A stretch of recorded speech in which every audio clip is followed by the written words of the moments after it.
क्या कोई इंसान इतना बीमार या इतना पागल भी हो सकता है? Welcome to GMR friends.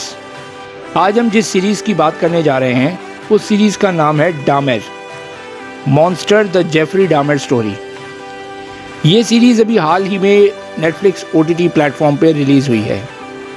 सबसे पहले मैं आपसे एक बात कहना चाहूँगा कि अगर आप कमज़ोर दिल के हैं या फिर ज़्यादा खून खराबे की चीज़ें देखकर या सुनकर आपको बहुत बुरा लगता है तो आप ये वीडियो मत देखिएगा, क्योंकि इसमें मैं कुछ ऐसी बातें बताऊंगा जो शायद आपको बहुत बुरी भी लगे। तो शुरू करते हैं आज का वीडियो। सीरीज़ की कहानी बेस्ड है एक साइको किलर कम सीरियल किलर पे, जिसका नाम है जेफरी डामर, और ये रियल लाइफ स्टोरी है। जेफरी डामर ने अपनी 13 साल के लंबे कार्यकाल में 17 लोगों का खून किया था, और ये पूरी सीरीज़ उन्हीं सब बातों को दिखलाती है। सीरीज़ की शुरुआत होती है एक औरत से जो पुलिस को कॉल करती है और बताती है कि उसके पड़ोस के अपार्टमेंट में कुछ अजीब सी आवाज़ें आ रही हैं, जैसे कोई किसी को मार रहा हो, और वहाँ से बहुत गंदी बदबू भी आ रही है। फिर वो लेडी डामर के घर जाकर शिकायत करती है, लेकिन डामर ये कहता है कि उसकी एक मछली इन्फेक्शन की वजह से मर गई है, इसी वजह से ये बदबू आ रही है।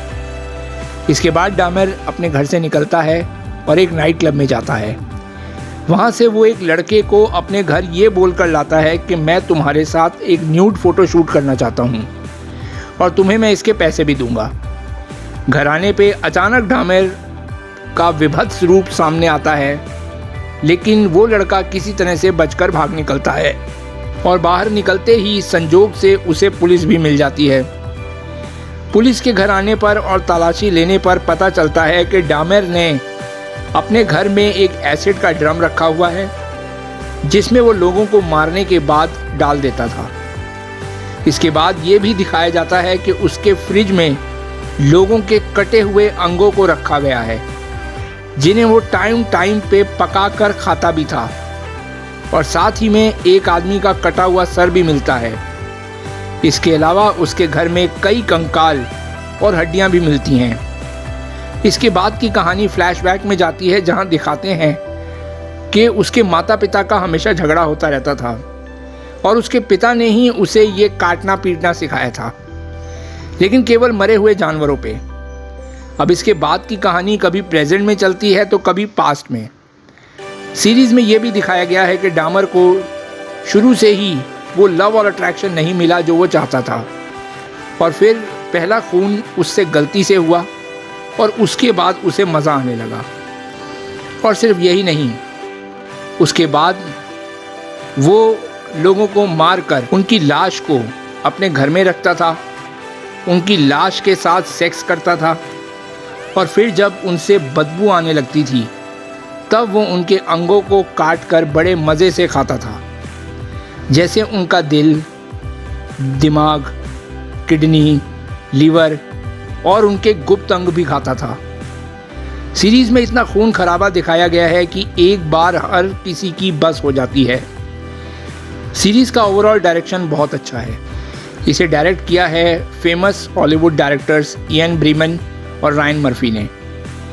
सीरीज़ कई जगह बहुत स्लो हो जाती है, और यही सीरीज़ का फेल होने का कारण है।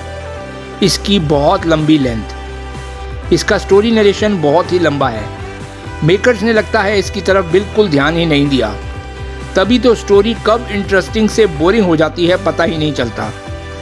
सीरीज़ का पेस बहुत स्लो है, हालांकि कई जगह बोर भी करती है, लेकिन टॉपिक इतना इंटरेस्टिंग बनाया है कि छोड़ने का दिल भी नहीं करता।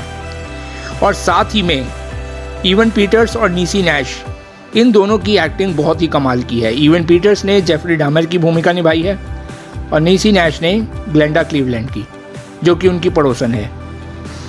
इनके अलावा जितने भी सहायक कलाकार हैं उनका भी काम बहुत ही बढ़िया है। अंत में डामर को 15 खून प्रूफ होने पे उसे 900 साल की सज़ा सुनाई जाती है, लेकिन जेल में ही उसका एक साथी कैदी उसे जिम करने वाली रॉड से सर पे पटक पटक कर मार देता है। गाइस, अगर आप कमज़ोर दिल के हैं तो ये सीरीज़ मत देखना, लेकिन अगर आप इस तरह की सीरीज़ झेल लेते हैं तो इसे मिस भी मत करना। क्योंकि ये जिस टॉपिक के ऊपर बनाई गई है वो रियल लाइफ बेस्ड टॉपिक है, यानी कि एक रियल साइको और सीरियल किलर की कहानी है जिसे नेटफ्लिक्स ने बहुत ही खूबी से पर्दे पे उतारा है। Well that's all for this video. मिलते हैं आप लोगों से अपनी नेक्स्ट वीडियो में। Till then goodbye, thank you.